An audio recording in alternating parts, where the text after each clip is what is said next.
Good evening, everyone, and welcome to another edition of the Full-Time Sports Network's Cop Talk. Yeah, sorry we weren't here last week, man, but situations beyond our control couldn't be helped. So I'm going to say good evening, Dr. Blake, and how are we doing, sir? I'm well, man. I am well. Thank gosh, international football is gone for the next few months. We can look forward to some real stuff this weekend. So yeah, very excited. Yes, definitely. Good evening, brother Stoney. How are we, bro? Stoney? Yeah. You're frozen, bro. Can you hear me? Yeah, now I can, yes. How are we doing, sir? Yeah, I'm good. I'm good. As he said, I'm just looking forward to this week's show, but I'm good. Okay, yes.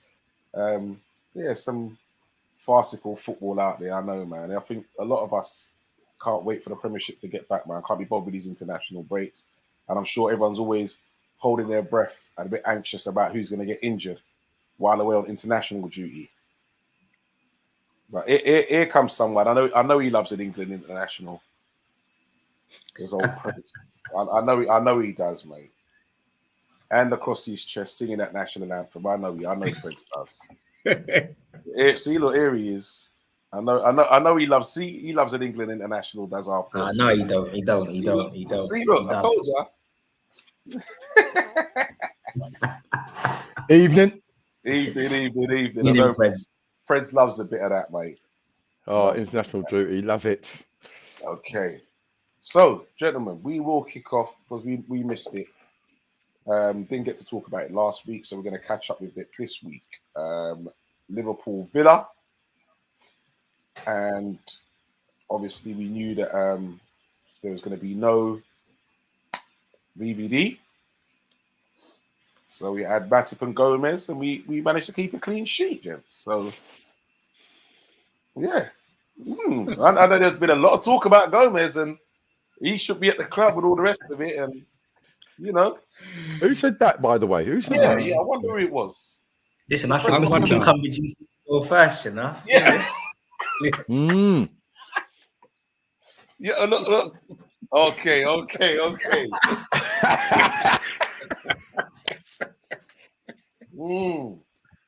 So, Matip and Gomez kept a clean sheet, kept Villa quiet. What we saying, gents? Well, we got a win first and foremost. Very pleasing that we got a clean sheet. I'm just trying to think because it's so long ago. Did Ali make a couple of saves? Keep us in it. Just trying to think.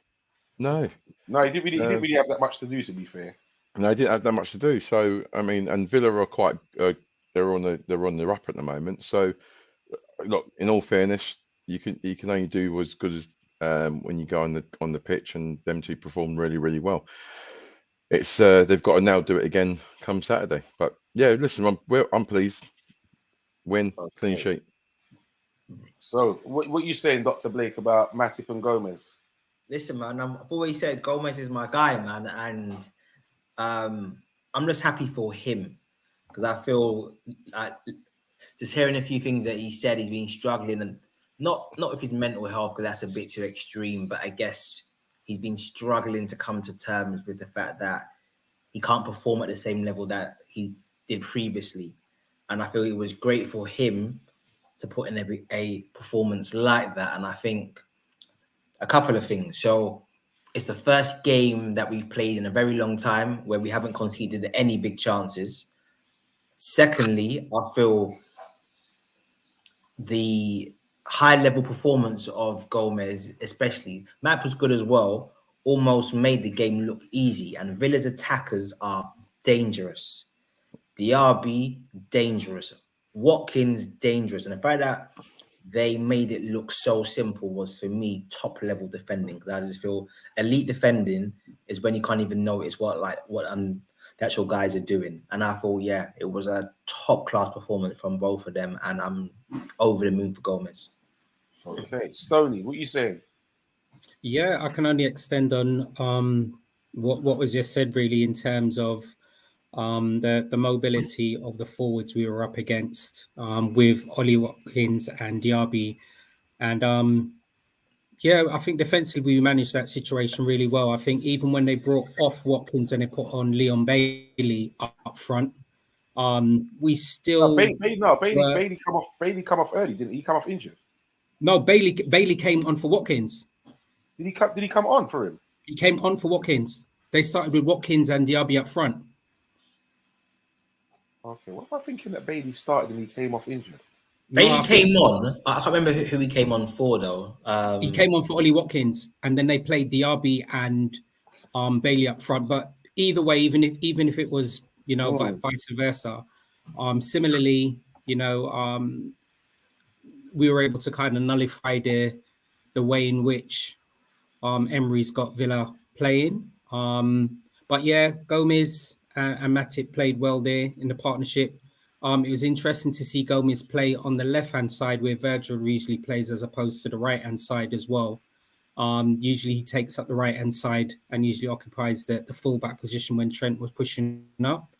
So it's good to see him play in an adjusted role. And I will hold my hands up. I am not the biggest Gomez fan, but he plays for Liverpool and we just wish him all of the best. We got another game coming up against Wolves, and I know we're going to discuss what that lineup's going to be like as well. So, Gomez played well there. He was protected very well by Jones and McAllister in front of him, but either way, he kept a clean sheet. Okay. Can I just, before we go any further, I asked the man them, did Alisson Becker make any saves? I couldn't remember, but now that goalkeeping union is there. Ali made a fantastic save in the second half when we was 2-0 up. When they had a free kick, I think, went back stick, and they've headed it, and Ali's on his line, and he pushes it out. Yes. So that was a vital save at 2-0. And by the way, Ali's the best goalkeeper in the world. Yeah, carry on. Carry on, mate. Carry on. But I just wanted to let everyone know. Ali made a great save. Not to dim Alisson's shine, and I love Alisson, but I think even that save was a routine save. Yes, he still had to make it, but I feel what's been I think concerning for me careful, you're gonna upset him. Is I feel like we've been relying on Alisson being the best in the world. So he's been making like world-class saves to keep us in games for the last year and a bit. And last season, if Alisson isn't best in the world, I think we probably finished about 10th or 11th. Whereas I feel, don't get me wrong, it was it was a good save, but I would expect Pickford to make that save. Like it wasn't a save that needed a world-class keeper to actually make. And I thought that's what for me was encouraging, in that we wasn't relying on Alisson's brilliance. Don't get me wrong, he was commanding, but we didn't need him to be exceptional to get the win. Just watch it again. It's a good save, but I feel like it's a great save. Most keepers ain't got that anticipation, the footwork, and then if you think about it, he didn't save it on his line. He was behind the line. His hands. That's an art form. That's not an easy thing. And he's brilliant, but I feel we've been relying on Alisson being amazing. Literally, he's having to do one-on-ones. He's having to literally to save us. Right? I feel like Karius minus the concussion may have saved that. So, oh my God, big up Karius. Didn't go there. He didn't bring that dude. He didn't bring that dude's name up. No way. Okay, so in the midfield now, this time you started Jones instead of Endo. What did you make of Jones? I thought I was actually. No. Go ahead, Preds. Go ahead. No, you go, because you got some making up to do. You come on. I was actually happy that Jones actually had a start. He played over on the right hand side with McAllister still playing the number 6 and Dominic playing over the left hand side. I think it will be interesting at some stage to see whether McAllister and Endo can actually play together. I know McAllister, as he said, he plays a number 6 for us. He's played a number 6 for Argentina, but he can also play on the left-hand side. And we've seen he can play in varied midfield positions for Brighton as well. So I think it's going to be interesting to see that McAllister and Endo combo at some stage. But yeah, I was really happy for Curtis Jones. He put in a shift. He didn't seem out of place. He was industrious, and he had a good game, and more so as well. Well, I was quite happy for him. Still learning that position. So with Trent playing behind him, but Trent now playing that hybrid role, pushing in.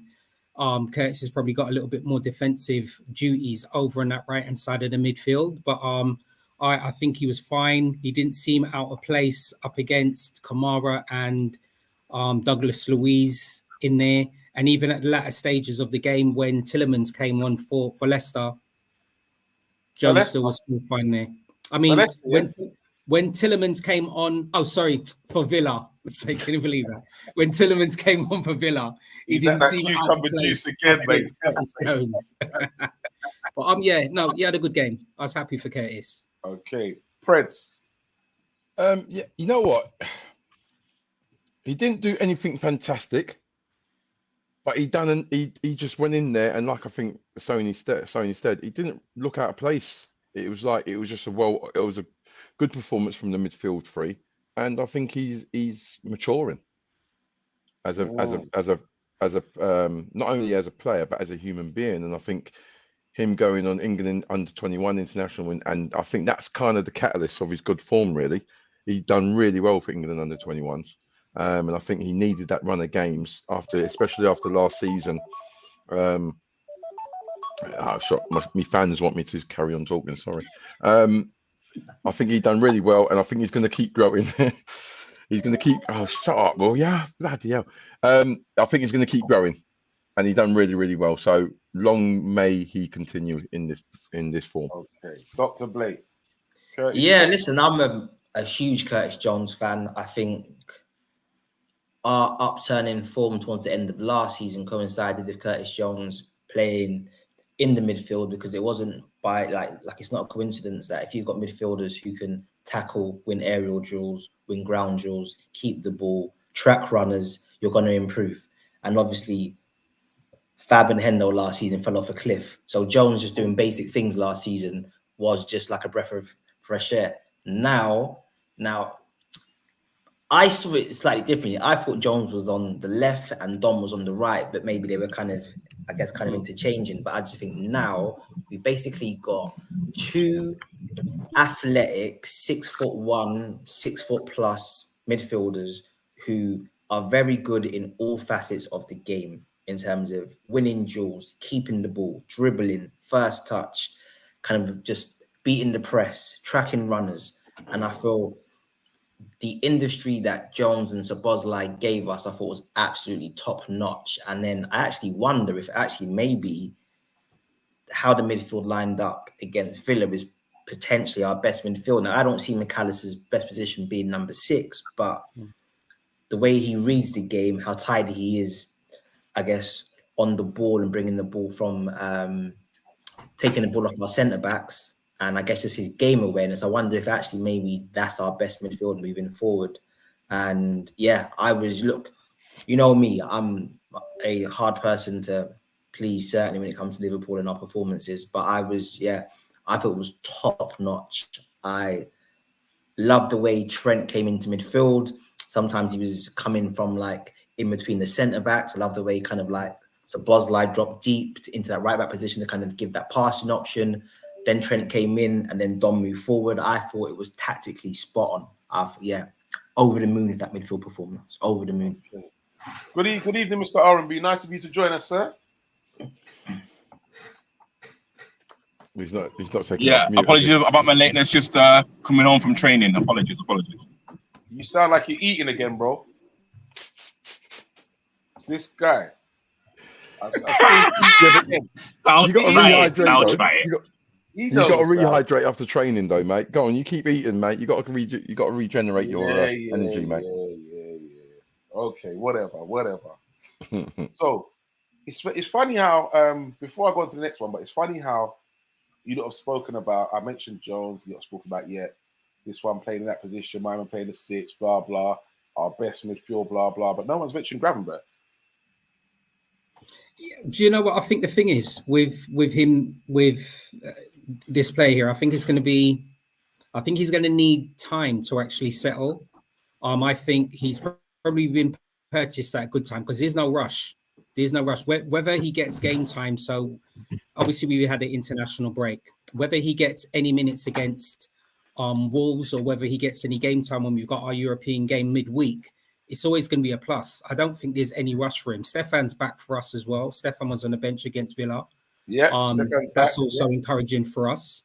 So in terms of grabbing Betch, I don't think there's any rush. That's me personally. So even if we don't see him for the next, even if you feature against West Ham, then that's a plus point. But I don't think there's any rush for him. Okay. Yeah, totally agree with that. And Welsh, nice to have you on board, sir. Yes, we are one. That's right. Bring on the weekend very, very quickly, mate. Very, very quickly. Can't wait. Get it cracking again. Freds. No, I was Gravenberg. I think again, I'm going to agree with Stoney's time. Give him time to kind of settle in. There is no rush, and quite frankly, at the moment, I'm still trying to calm myself down with Szoboszlai. So if Gravenberg starts the same as Szoboszlai, then we've got a very good midfield on our hands. This is what I wanted to get to because man's saying give him time, but Szoboszlai didn't need no time. Well, he's just come and slotted straight in. Yeah. I mean, the international duty. I think he didn't. Don't think Gravenberch went for international duty this time around. I'm not quite sure. I think he was slightly injured. No. So that's time to get settled. I think it's about time being settled in. But then again, sometimes it's good to hit the ground running. And Szoboszlai's hit the ground running. Mac 10's hit the ground running. So if hopefully the pattern can continue, and if Gravenberch gets his start, he can then hit the ground running. So it's looking very rosy. It is looking very rosy. Our midfield is looking very decent. But I also think on that one, I think with Gravenberch, I think we might need to be a bit patient with him is he hasn't played that much in the last year or so. He had quite a difficult season last season, and I just feel with Szoboszlai, what I kind of said a few weeks back, I can't think of many players in the world who are better suited for that position than him. I think he's just elite, and I think we are seeing the first stages of like a next KDB for us. I think he's going to be that good. So I just think he's bordering on world class. So it makes sense as to why he started so well. As I feel like Gravenberch, massive talent, but I think he'll just need some time. And to be fair, Curtis Jones has got the jersey, in my opinion. So Gravenberch would have to kind of earn it, man. I'm gonna take it off him. Yep. Okay, so we've got talking about Trent. He is back in training, but they reckon it might be a bit too soon. So they're talking about maybe Gomez deputizing at right back for him. So VVD is banned. He's got an extra game ban. So they're saying that Konate is back in training. So it might be Konate and Matip in the middle with Gomez right back. How does that sound? Well, I mean, for me personally, that's the reason why he signed a long-term contract with Liverpool, because he can play in various positions. Personally, I would try and keep him, in the center where he's had two really, really, really good games, and consistency breeds confidence. And I think we all know what Gomez can actually bring. And okay, cool, it's only a couple of games, but they've been huge, and especially after last season's performances, I think we should try and keep him central. I mean, in terms of who's actually going to play right, that's probably going to be up for debate, but I wouldn't really want to move. So who plays right then? Who plays right? I'm just trying to. Then Endo, can he not play? He plays. He's kind of multifunctional. He can play right back. He played centre half at push. But I'm just trying to think: is he left-footed or right-footed? He's right-footed. I think what we'll probably end up doing is Ibrahim's only just come back, like training as well. I personally wouldn't risk him against Wolves. I think I'd probably play Matip and Jarrell at centre back and put Gomez over at right back. And then I couldn't see Gomez then playing that hybrid role that Trent's playing. And then he plays a standard right back. Gomez, yeah. So Gomez would just play the standard right back, have Jarrell and Matip play centre back. And then, as I said, our midfielders, as everybody just mentioned, they could just manage that area themselves. And as I said, there's so many midfield options for us at the moment. Then I still think that would hold us in a good position. Okay. Well, So I got a question for Stoney. So do you still think we should sell Gomez? Yes, 100%. 100%. You'll come by Jules time. 100%.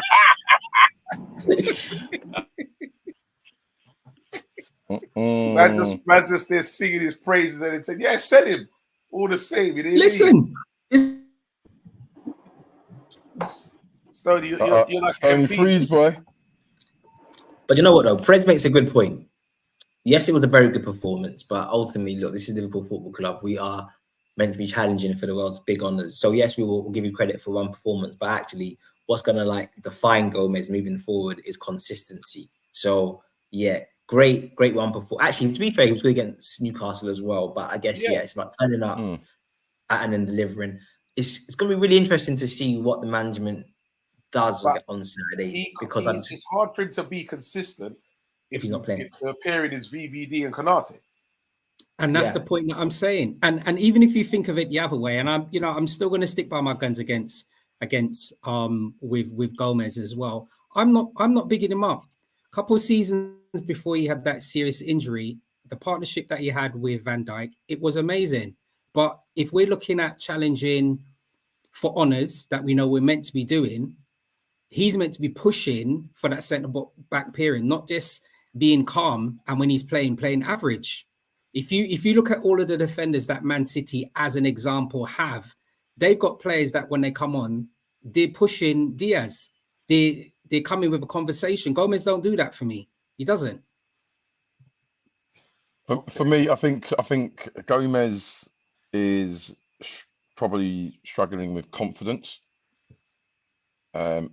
And one of those things is before you get injured and you're playing really, really well, and then you come back from injury, your head wants to do what you used to do, but your body's not quite up to speed of it again, and there's that imbalance. And at the moment, and what generally helps is games, but it's a Liverpool Football Club, and if you're not playing well and you're not on your game, you're not going to be starting. At the moment, for me, Gomez, he's a risk, because there's always one moment where he's going to give them a chance. He done it on Saturday as well, when he should have, when he's running back to his own goal, he should have dealt with it. He got in such a tangle to the point where, his feet.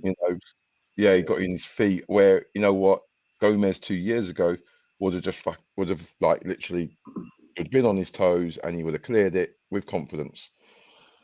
But don't you think that's something that will come with games, though? If he's playing games, then that might not happen.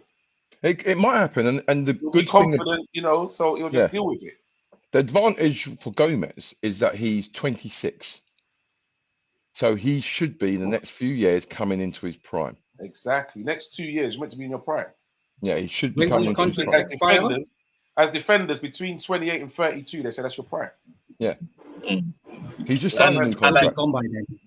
Hey. And also as well, I mean, playing as a centre back, especially, it's a very selfless position. You could do everything right, and no one really would actually give you as much praise as someone that's scored, like a couple of goals. It's a selfless and a disciplined position that not a lot of players, I believe, can play. And we have to give Gomez credit. Physically and mentally, he has, said, you know what, I'm not leaving Liverpool. I believe I'm good enough to actually play in the starting 11. yes, it's still early, but you know, beating Newcastle and the clean sheet against Villa, right? Hey, like there's like nothing that Gomez could, can actually do to, to actually say, okay, you know what, I'm actually here, and I'm literally here to actually challenge for, the like starting centre backs. And again, it's very easy to kind of pinpoint a defender's mistake. Like people do it to Trent, but we all laud Trent because he's got different, different attributes. Please, let's give Gomez a break. I think he's doing pretty well. And I think also as well, just to add to what Reece has said, since Gomez has come on the pitch, I keep saying this, we have not conceded a big chance. It's the longest run. We haven't conceded a big chance in about 6 months. So he's doing something right, man. And right. He's good on the ball. So maybe Klopp does play him in the Trent role. Obviously, he won't play the role like what Trent does, but in terms of just coming into midfield and just giving that kind of tactical. If anything, he might play more as a wing back. Might do more as a wing back, but he won't be coming inside like that. He's good on the ball though. He's decent. He's decent. What other cover do we have at the right back though? We don't. I think it would only be Ramsey's Gomez, to my knowledge. Ramsey's injured again. Yeah. I might play Endo there and then have Endo coming into midfield because it seems like we really want to get into this kind of 3-box-3 formation.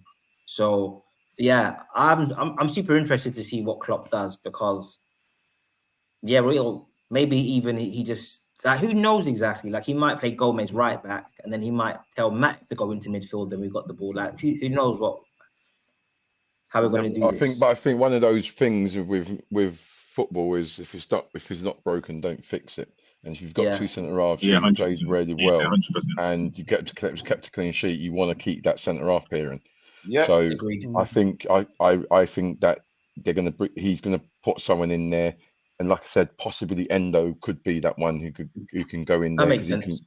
He's got the energy, the legs, the quality. He can, he's a good tackler.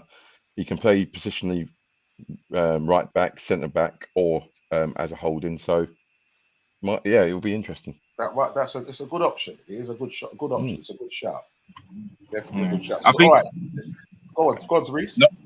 No, you know what? I mean, Perez is absolutely right. I think sometimes we as fans and as pundits, analysts, like we kind of like to overcomplicate certain things. But football is very simple. If it's not broken, don't change it.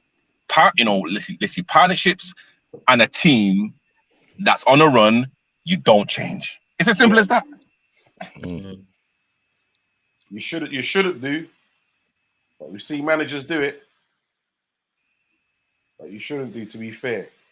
Okay, gentlemen. So, team scores for the Villa game out of 10.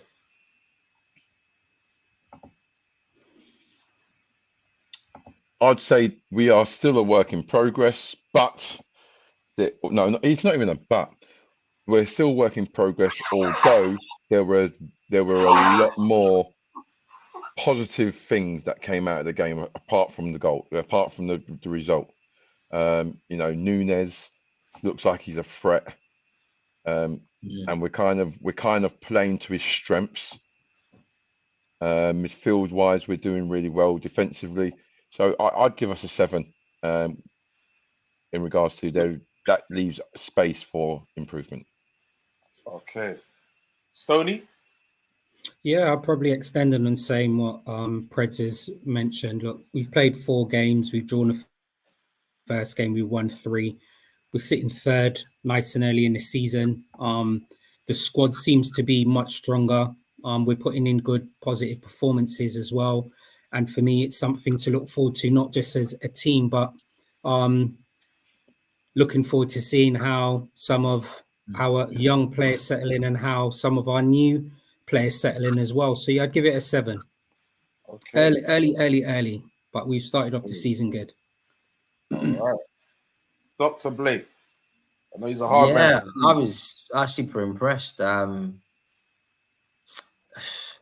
It's tricky because obviously Villa are a good team, but we don't rate them as like a top team. But that being said, I'd probably give it about an 8, maybe even like an 8.5. I was super happy with it. I can't lie. Like I said, I love the way we got into our kind of 3-box-3 with sometimes, as I said, Trent kind of underlapping the centre back. The way Dom came back to give the right-sided centre back that passing option. I thought the pressing in midfield was very good.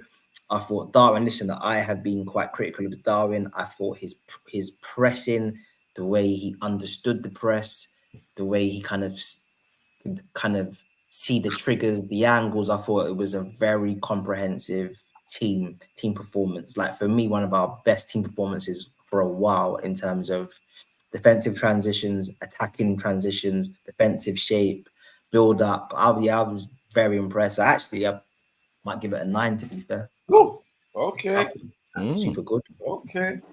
And Mr. R&B.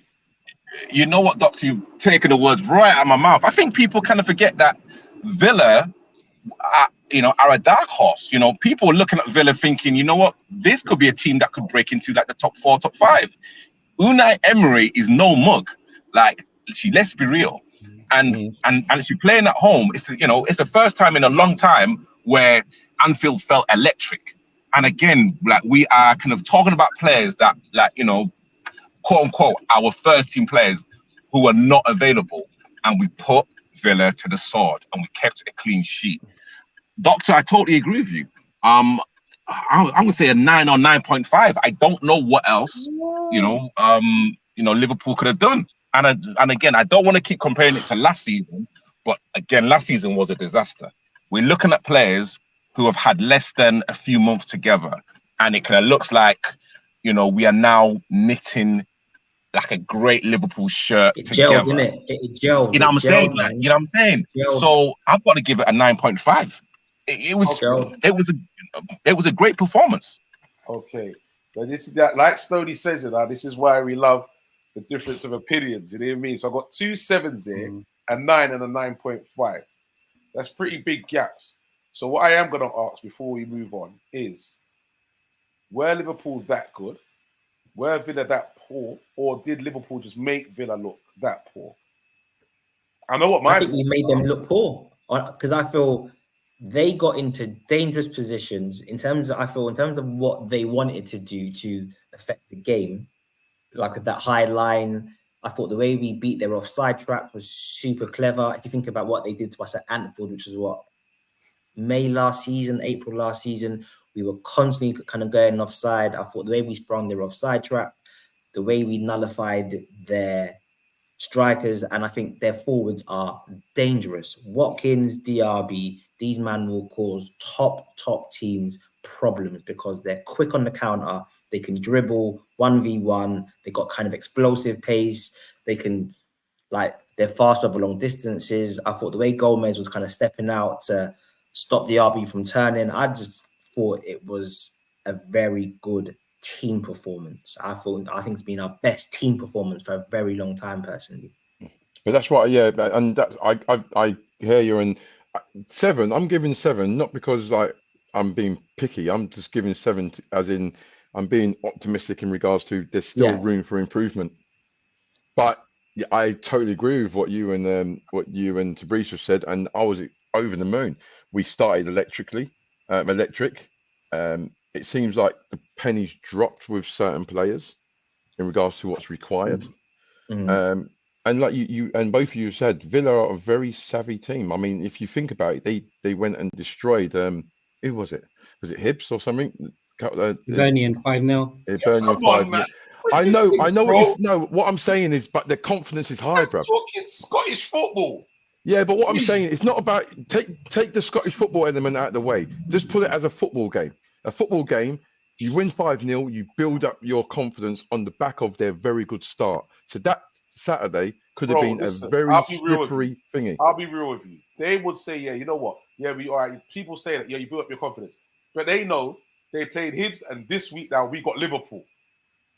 No, I know, but what I'm saying to you, but what I'm saying, yeah, but what I'm saying to you, yeah, but Artie, what I'm saying is, forget about the levels of thingy. I'm talking about as Aston Villa Football Club, like Liverpool Football Club. When you play a game, regardless of who you're playing, that still builds up your confidence and it backs up their performances in the Premiership so far. So what I'm saying to you is they're slapping to Newcastle. There's confidence-wise. No, they're slapping to Newcastle. Huh? They got boxed up by Newcastle, remember? Yeah, but for Aston Villa, they started very well and they surprised a lot of people. You can't listen. This is the Premiership, and confidence is a fine line. And what I'm saying to you is, forget about the levels and X, Y, and Z. I'm saying they performed really well, so their confidence was high. They went into Anfield because they beat us last season as well. They beat us last season at Anfield. So what I'm saying to you is, it's like Teresa said, we shouldn't underestimate these teams. And Villa are a very, very astute team, and we dealt with them. But what I'm saying is, I'm not comparing Hibs to Liverpool. I'm not doing that. I'm just saying in regards to gaining confidence as a football player, it's a valuable component to your game. And I think also, just to add as well, I think what they're good at is what we have typically struggled with in recent months, in that they're very good in attacking transitions. We've often seen our players not knowing where they need to be to kind of stop the counter attacks. We've seen our defenders running back towards their own goals, our midfield being bypassed. And I just feel we made the game look so easy, but actually, like it's a bit like boxing with the Crawford versus Spence kind of fight, in that perspective of, because Crawford was so dominant, it almost makes Spence look basic, but actually Spence still did like some top level things, but Crawford was just too good. And I just thought we were just very good. And I don't give us praise easy. I'm excited, I can't lie. I thought we're going to have a very strong season. Okay. I'm not getting too excited just yet. No, neither am I. Yeah, but like anything else, we watch this space. We're allowed. As you said, we're allowed to have those feelings and emotions. So, yeah, we're just watching this space, man. Okay. Yeah, but Stoney, like, we don't know what makes you happy, bro. Like, so nothing. Please just give us a smile. Please give us a smile, please. Cucumber juice makes him happy, bro. Trust me. Big shout out to Billy Smith, man. He says, yeah, sorry he's late and he missed us last week. Big shouts goes out to Ravi. Ravi says, now that we have some better energy in the midfield, can that help us protect the high line that we play? Tabrice, take it away. Sorry, could you repeat the question? Sorry, I must just... Man, they're stalling for time, bro. You're not getting no points, no, bro. Now that we... points. Now that we have some better energy in the midfield, can that help us to protect the high line? Oh yeah, 100%. I think everyone could like see what the problem was last season, and it looks like we've rectified that. And we've rectified it with quality. Listen, I mean, again, everyone keeps saying that. Defenders love defensive. Well, not even just defensive midfielders, but midfielders with energy, because it makes their job a lot easier. And again, like we've seen it, against Newcastle and like Villa. Are we gonna come up against stronger teams? 100%. But at this present moment in time, listen, we are a different outfit, 100%. And exactly what Doctor said, I'm so excited. It's just going to be a very, very, very strong season. Okay, Stoney. So to what Ravi said.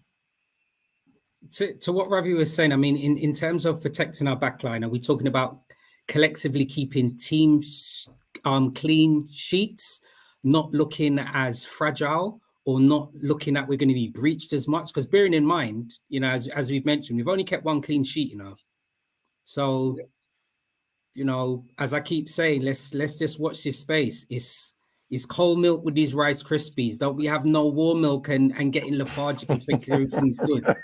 One clean sheet. Come on. You have to be patient here. Yo, they actually pop better with cold milk. You know this, yeah? Whoa, there you go. So yeah, let's not get excited. Just to add to that though, don't forget that we haven't had a settled midfield this season, in a sense that first couple of games was Cody Gakpo playing there, clearly not ideal. Like he's not a midfielder. Obviously, like he can do a job, but a basic job. And maybe that was our first choice midfield for this season. Endo isn't up to speed just yet. Obviously, like he will get better. But yeah, for me, like it's obvious. Sorry, Doctor, but see what you just said there. Was when Gakpo played there, was Jones available? No. Yes. I think he was. He was.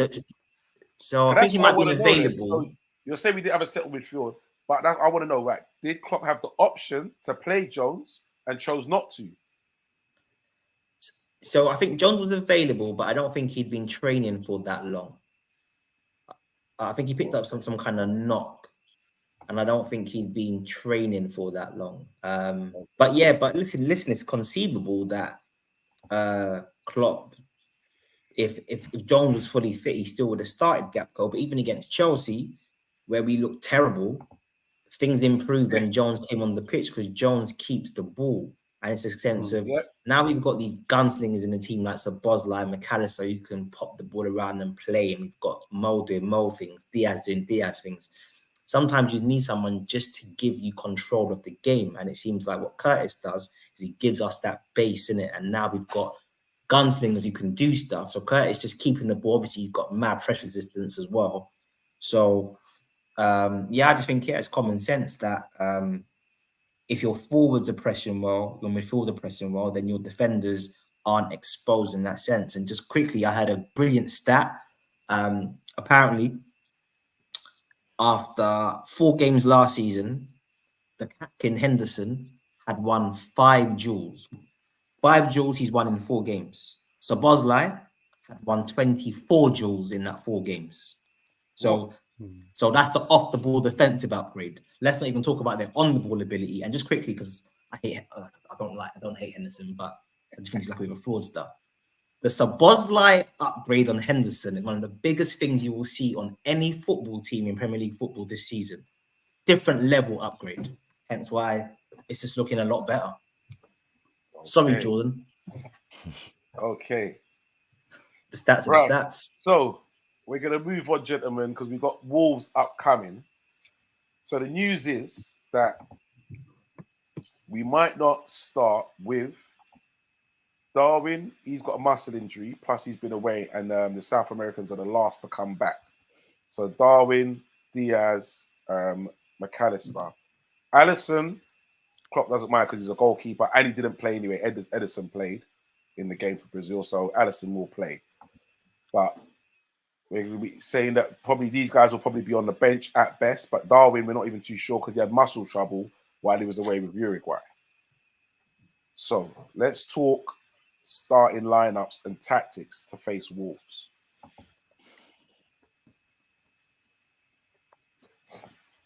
Don't be shy, gentlemen. Don't be shy, you know. I'll jump in on it then. I don't even think. I mean, offensively, the top end. I think we are at an advantage this season, collectively as a squad is based on some of the players that you actually mentioned, the forward line that due to international duty, they may not have an opportunity to play. Even if you think of the top 3 as an example, right? We can still, Mo Salah can still play over on the left. Gakpo can play centrally. Or actually, Mo on the right, Gakpo on the left, and Jota up front. I mean, Jota, I know it was only against Luxembourg, but he scored 2 goals and assists during the international break. Or Jota on the left and Gakpo down the middle. Yeah. So either way, those 3 I would play up front. So we're just talking about the top end, the top 3. So Ali in goal for me, Robinson. As I said, I'd play Jarrell and Matip centre back. I'd play Gomez right back. I'd play Jones in the middle of the park.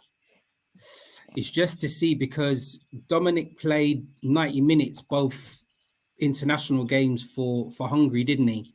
Yeah. And McAllister played a lot of game time. So, all right, my midfield would be Jones, Endo, because he didn't play all of the full games, and then I've got a question mark who'd play over the last midfielder. So I just got my question mark there.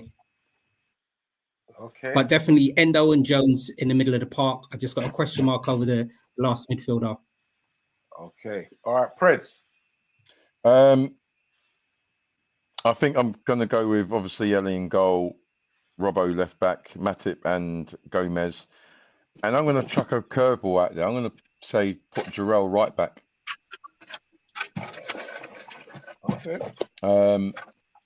I think Mac10's played a lot of games and so has Spotslight, but I think them two will probably share a role and share a part. Therefore, I think Spotslight will start with Endo and Jones, with Mac10 to come on.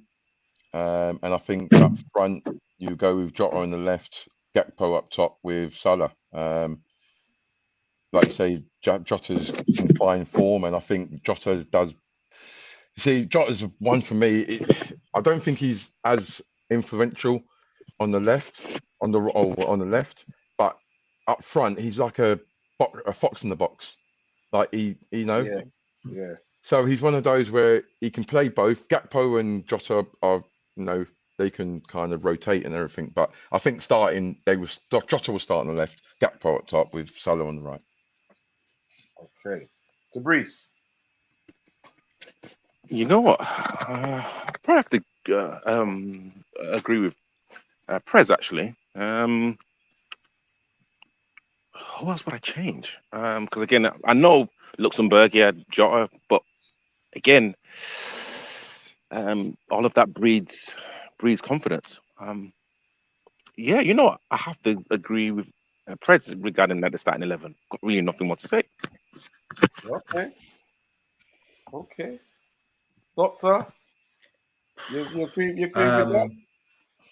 I'm keeping the same midfield that played against Villa.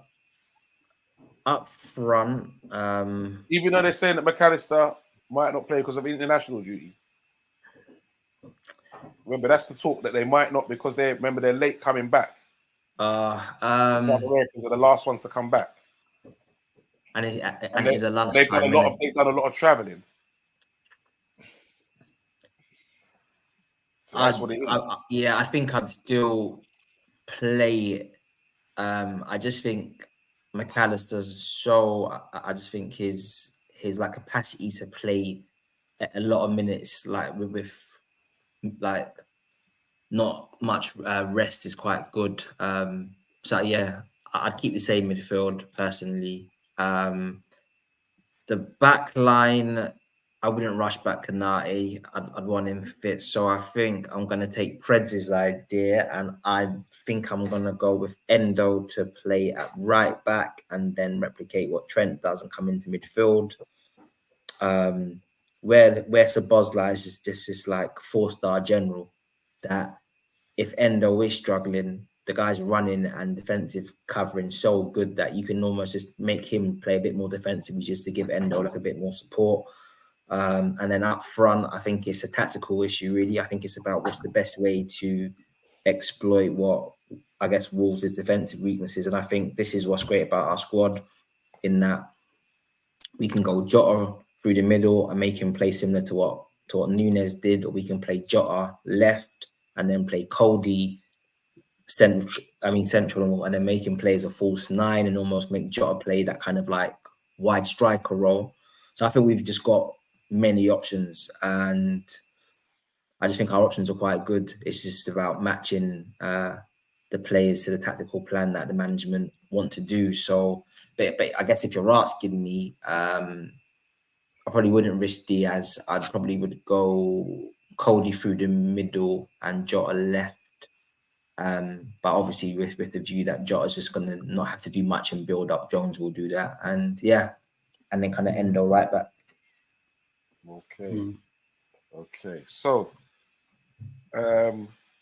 scores, gentlemen, scores for this weekend. Wolves game. Wolves are having a bit of a rough time.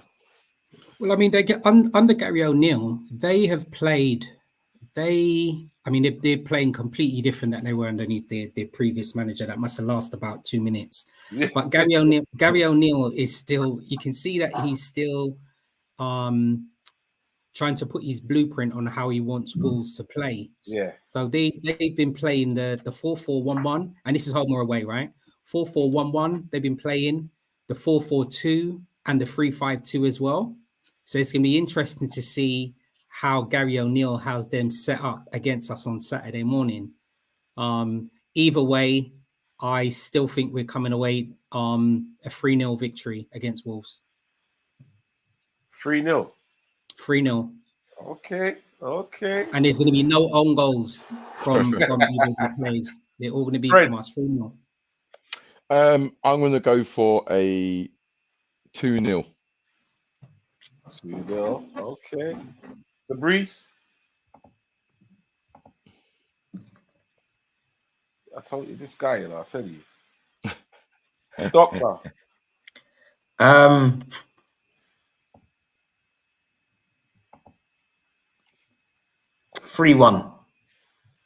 3-1.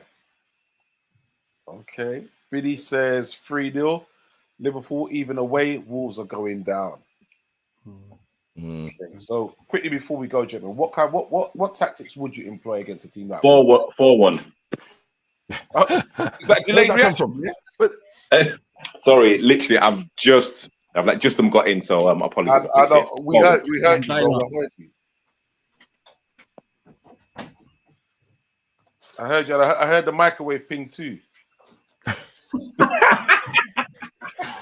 what, Chef Mike? You get me, Chef Mike, mate. I heard it. Chef Mike. So what tactics would you employ against Wolves? I think we've just got to hit the ground running and finish off and continue the way we played Saturday. If we can start well, it's always an advantage just get an early goal. I'm slightly kind of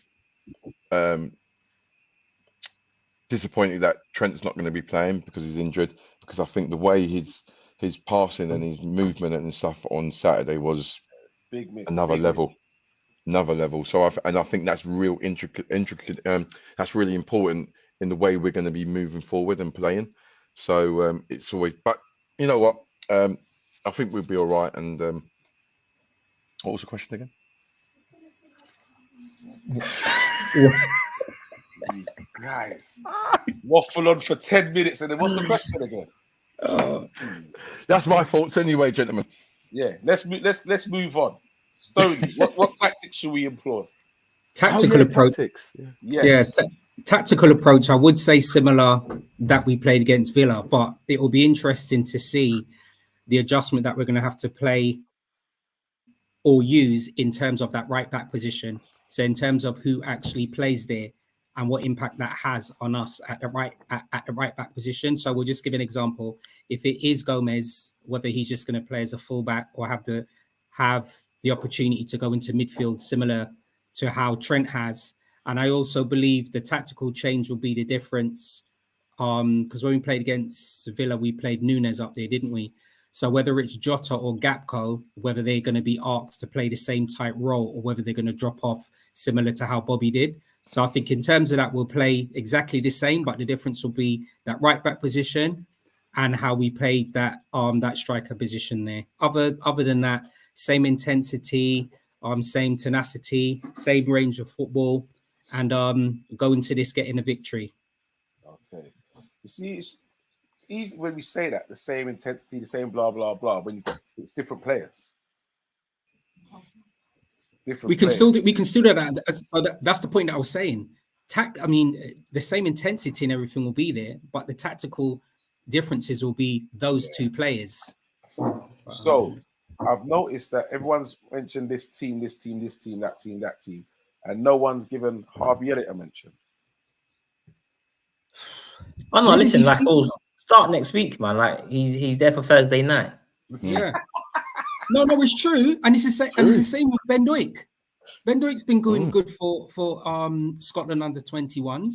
Their time's gonna come. They've got they've got time on their hands. Yes, we'd love to be in the Champions League. Thursday night. We are not. We are not in the Champions League. Let them jump on the plane with the squad and go and fly out.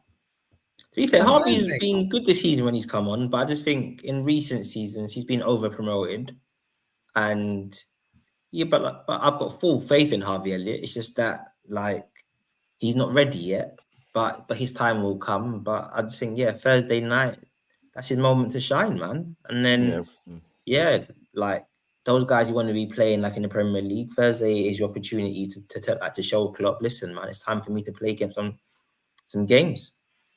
And could I just extend on that? Just put a little sprinkle on that question that RT you mentioned. In terms of Harvey Elliott, hopefully this season we're able to see him play in a settled position to see how his development will be.